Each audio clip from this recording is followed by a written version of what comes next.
বন্ধুরা, আজ আমি আপনাদের শোনাব জনপ্রিয় লেখক আরিফ আজাদ ভাইয়ের লেখা জীবন যেখানে যেমন বই থেকে নেওয়া একটি গল্প। এই প্রেম ভালোবাসা। ১। দুপুর থেকে বাইরে কয়লা পোড়া রোদ। রোদের তেজ আর তাপে ঘরের ভেতরটাও উনুনের মতো গরম হয়ে আছে। মাথার উপর অবিশ্রান্তভাবে ঘুরতে থাকা সিলিং ফ্যানের হাওয়াগুলোও যেন বিদ্রোহ করে বসেছে। গায়ে হাওয়া লাগছে না, আগ্নেয়গিরির তাপ লাগছে বোঝা মুশকিল। এরই মাঝে রান্নাঘর থেকে খুন্তি হাতে হন্তদন্ত হয়ে ছুটে এলো রেবেকা। এসেই আমাকে বলল, শুনছ, মাছের তরকারিতে না লবণ একটু বেশি হয়ে গেছে। পানি দিলেই কমে যেত, কিন্তু তুমি তো অত ঝোল পছন্দ করো না, তাই দিতে চাচ্ছি না। কোনো সমস্যা হবে তোমার?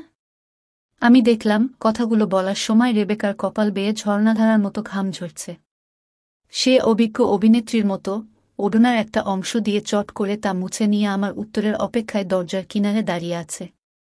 আমি হাসফাস করতে করতে বললাম, দরকার কি বলতো এত কষ্ট করার? সাধারণ কিছু একটা হলেই বেশ চলে যেত। এই গরমের মাঝে চুলোর পাড়ে বসে হরেক পদের তরকারি রান্না করার কোনো মানে আছে? আমার এই কথাকে খুব একটা আমলে নিল না রেবেকা।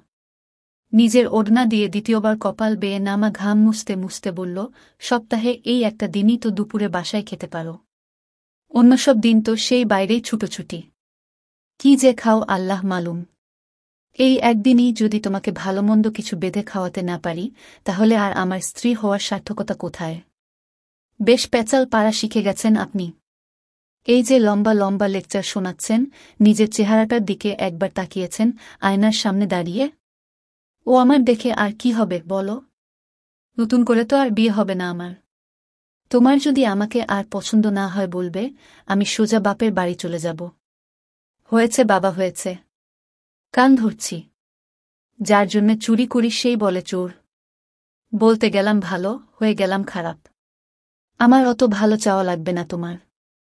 এখন বলো তাড়াতাড়ি, খানিকটা লবণ বেশি হলে ঝামেলা হবে? ঝামেলা মিটে যেত যদি তুমি ওই গরম চুল্লি থেকে বেরোতে। বাইরে খেতে খেতে লবণ কম আর বেশি দুটোই আমার মুখসহ হয়ে গেছে। রেবেকা আর কোনো জবাব দিল না। এক ভো দৌড়ে রান্নাঘরে চলে গেল। রেবেকা আসলে সত্যিই বলেছে। কাজের সুবাদে আমাকে ছুটে বেড়াতে হয় দেশের এক প্রান্ত থেকে অন্য প্রান্তে। টেকনাফ থেকে তেতুলিয়া। আমার কাজ হল ফিচার লেখার উপাদান সংগ্রহ এবং তা দিয়ে পত্রিকার জন্য ফিচার তৈরি করা। সাঁওতাল পল্লী থেকে শাপলার বন, কোথায় যাই না আমি গল্পের উপকরণ খুঁজতে। নিরন্তর ছুটতে গিয়ে দিন যে কখন রাত হয়ে যায়, রাত কেটে ভোর আসে, টেরই পাই না। ২। যেমন বুনো ওল তেমন বাঘা তেঁতুল প্রবাদ বাক্যকে সত্যি প্রমাণ করে। কটমটে সূর্যটাকে একদল দস্যি মেঘ এসে ঢেকে ফেল। মুহূর্তকাল পরেই নেমে এলো অঝোর ধারার বৃষ্টি। অবিরাম ধারার বর্ষণ প্রকৃতি জুড়ে। বৃষ্টির এমন একাধিপত্য দেখে কে বুঝবে একটু আগেও এখানে কাঠফাটা রোদ ছিল? আকাশের বর্ষণে সবকিছু যেন এক অনুপম স্নিগ্ধতা আর শীতলতায় ভরে গেল। আমি দেখলাম আমার জানালার কিনারে দুটো চড়ুই গাছ হারা দিয়ে বসেছে। হঠাৎ এমন ঝড়ো বৃষ্টিতে তারা সম্ভবত বিভ্রান্ত। এমন গাশিতল করা আবহাওয়ায় নিজেকে চাঙা করে নিতে বেলকুনিতে এসে দাঁড়ালাম। আকাশ থেকে প্রকাণ্ড আকারে বৃষ্টির ফোঁটা ঝরে পড়ছে। প্রচণ্ড গরমে হাহাকার করে ওঠা প্রকৃতিতে এই বৃষ্টিজল একফালি স্বস্তি হয়ে ধরা দিল। বৃষ্টি আমার বরাবরই পছন্দের। এই একটা জিনিসকে নিয়ে সম্ভবত পৃথিবীতে সবচেয়ে বেশি সাহিত্য রচিত হয়েছে। আর সেই সাহিত্যের ৩ ভাগের ২ ভাগ হয়েছে কেবল ভারতীয় উপমহাদেশে। বৃষ্টি নিয়েও যে এত চমৎকার সাহিত্য রচনা করা যায়, এই কথা অনেক ইউরোপীয়রা বিশ্বাস করত না। তাদের কাছে বৃষ্টি ছিল নিছক বিরক্তি আর বিড়ম্বনার কারণ।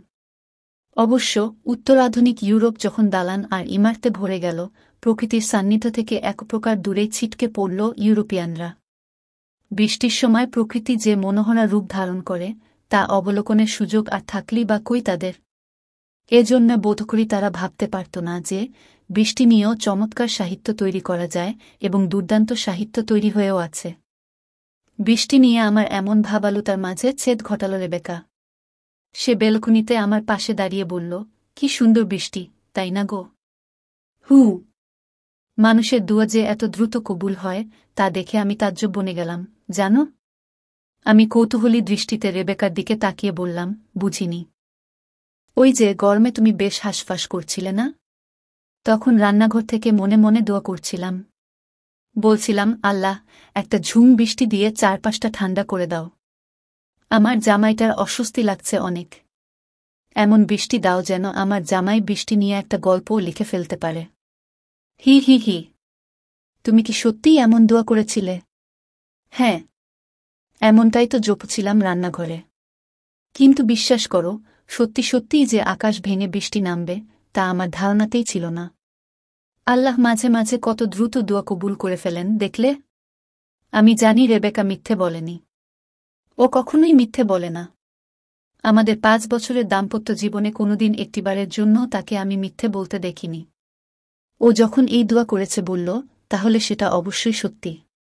ফ্যানের নিচে বসে হাওয়া গিলতে থাকা আমার অস্বস্তি কাটাতে বৃষ্টির জন্য দোয়া করেছে জ্বলন্ত চুলোর পাশে দাঁড়িয়ে থাকা এক রমণী। কি অবিশ্বাস্য ভালোবাসা, কি অনুপম মায়ার বন্ধন। রেবেকা আবার বলল, বৃষ্টির সময় দোয়া করলে ওই দোয়াও কবুল হয়। চলো, আমরা দোয়া করি। কি দোয়া করব? যা মন চায় করো। জানালা গলে রেবেকার হাত চলে গেল বাইরে। রিমঝিম বৃষ্টিতে ভিজে যাচ্ছে তার হাত। আমি দেখলাম সে চোখ বন্ধ করে বিটবিট করে কিছু বলছে। আমি জানি তার এই বলার অনেকটা জুড়ে আমি আছি। ও আমাকে রাখবেই। 3 রাত নেমে গেছে অনেক আগেই। থেমে থেমে বৃষ্টি হচ্ছে এখন। খাওয়া দাওয়া শেষ করে আমি ল্যাপটপ খুলে বসে পড়লাম। কালকেই আমাকে একটা ফিচার জমা দিতে হবে অফিসে। পত্রিকার ত্রৈমাসিক ম্যাগাজিন প্রকাশের সময় আর বেশি নেই হাতে। অনেকটুকু লেখার পরে খেয়াল করলাম বাইরে আবার ঝুম বৃষ্টি নেমেছে। বাতাসে জানালার কাঁচগুলো রিনিঝিনি শব্দ তুলছে। আমি পড়ার ঘর থেকে শোবার ঘরে এলাম। আলো জ্বালিয়ে দেখি রেবেকা ঘুমিয়ে পড়েছে। সারাদিনের সাংসারিক ব্যস্ততার পরে এক শান্তির ঘুমে বেঘোর সে। তার নিষ্পাপ মায়াময় চেহারা, তাতে কোথাও কোনো অভিযোগের রেখা ফুটে নেই। এই মেয়েটা সারাটা দিন আমাকে নিয়ে ভাবে। আমার ভালো থাকা, আমার ভালো লাগা নিয়ে তার কত ভাবনা চিন্তা। মাঝে মাঝে মনে হয় মেয়েরা বোধকরি অন্য ধাতুতে গড়া। একেবারে অপরিচিত একটা মানুষ, একটা পরিবার, একটা পরিবেশকে তারা কত নিবিড়ভাবে আপন করে নেয়। কত সুন্দর করে তাতে এঁকে দেয় ভালোবাসার আলপনা। বেলকনিতে এসে দাঁড়ালাম আমি। বৃষ্টির সময়ে দোয়া করলে সেই দোয়া কবুল হয়। বাইরে হাত বাড়াতেই বৃষ্টির ফোঁটাগুলো আমার হাতে লেগে ছিন্নভিন্ন হয়ে যাচ্ছে। চোখ বুজে হৃদয়ের গভীর থেকে ভাষা টেনে নিয়ে বিট বিট করে বললাম, পরওয়ারদিগার, রেবেকাকে আমি অসম্ভব ভালোবাসি। এই দুনিয়ার মতো জান্নাতেও আমরা এভাবে কাছাকাছি পাশাপাশি থাকতে চাই।